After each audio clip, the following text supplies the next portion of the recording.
Joining us right now, Democratic Senator Chris Coons of Delaware. He sits on the Foreign Relations Committee as well as many other relevant committees. Thanks for coming in. I want to play for you, just because this is all coming out this morning, one other piece of this new interview with Trump, what else he said about NATO. Let me play this.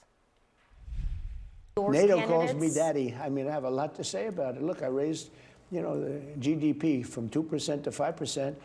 The 2% they weren't paying and the 5% they are paying. And they're paying it because when we send things over, NATO pays for it, and I assume they give it to Ukraine. But Europe is being destroyed. Europe is weak, decaying, being destroyed, and NATO calls me daddy. What is your reaction to this? And Kate, tragically, that's in keeping with the recently released national security strategy of this administration, which fails to identify Russia as an aggressor, Ukraine as a democracy that deserves our defense, and NATO as strong, trusted, and valued allies. This latest statement from President Trump dishonors the decades-long bipartisan commitment in the United States and here in Congress to stand up for democracy and human rights and to stand shoulder to shoulder with our NATO allies.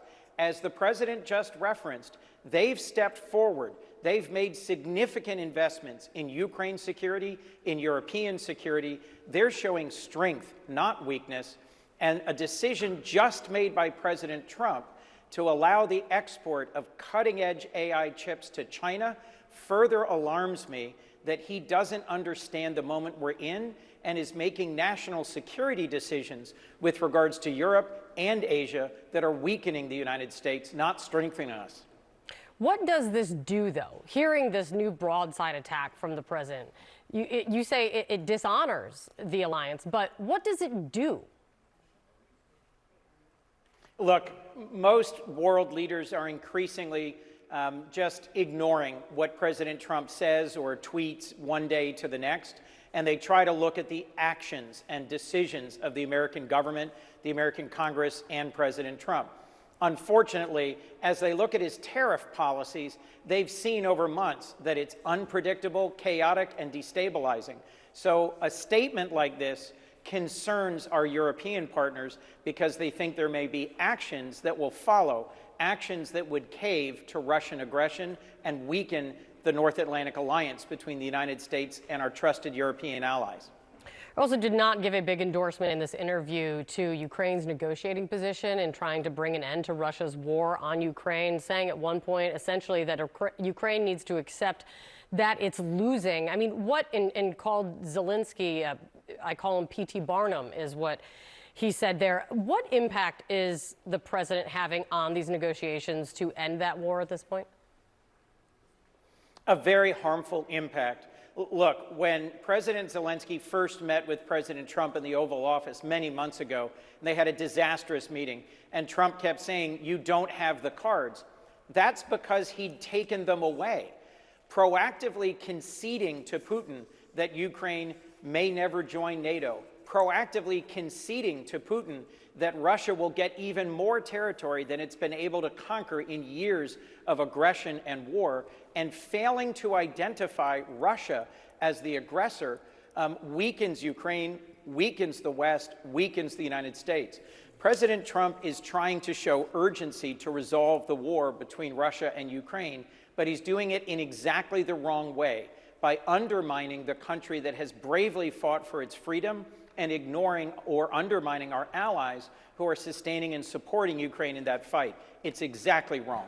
Let me ask you, you mentioned this big AI announcement from the White House. The president, in making the announcement, is reversing course and now granting NVIDIA permission to begin selling, I believe it's its second most powerful chip to China, which is a critical AI technology. It has the potential to help China militarily and economically. You and a group of senators are pushing back on this with a new bill to try to limit the sales of AI chips to China.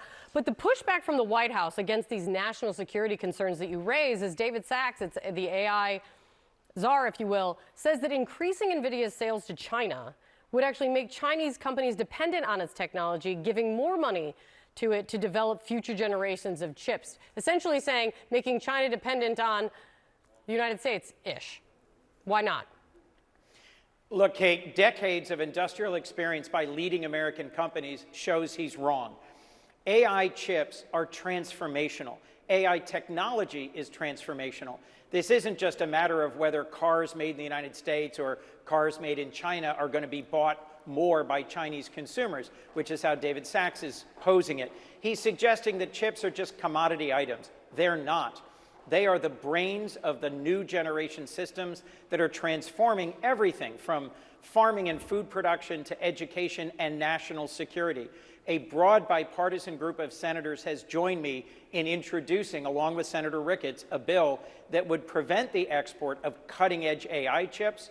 And I led a letter here in the Senate with a significant group of leading Democrats urging President Trump to roll this back, because handing the keys But what do you think to he's the missing, 21st then? century If it's so to the obvious PRC is a terrible idea. Because if it's so obvious to you, what is the president missing, or do you think he's not missing anything at all here? Well, I think NVIDIA and David Sachs have been lobbying hard for the opportunity to sell more chips. And look, I understand that over decades, American companies have over and over been attracted by the draw of the Chinese market, the opportunity to sell more goods and products, only to discover a few years later that the Chinese have copied their leading technology and shut them down and begin to manufacture it there. This is a story I've seen directly and in person back when I was in industry working for a global manufacturer before I ever ran for office. It is a well-known history. The only thing holding China back from winning the race for AI is cutting-edge chips.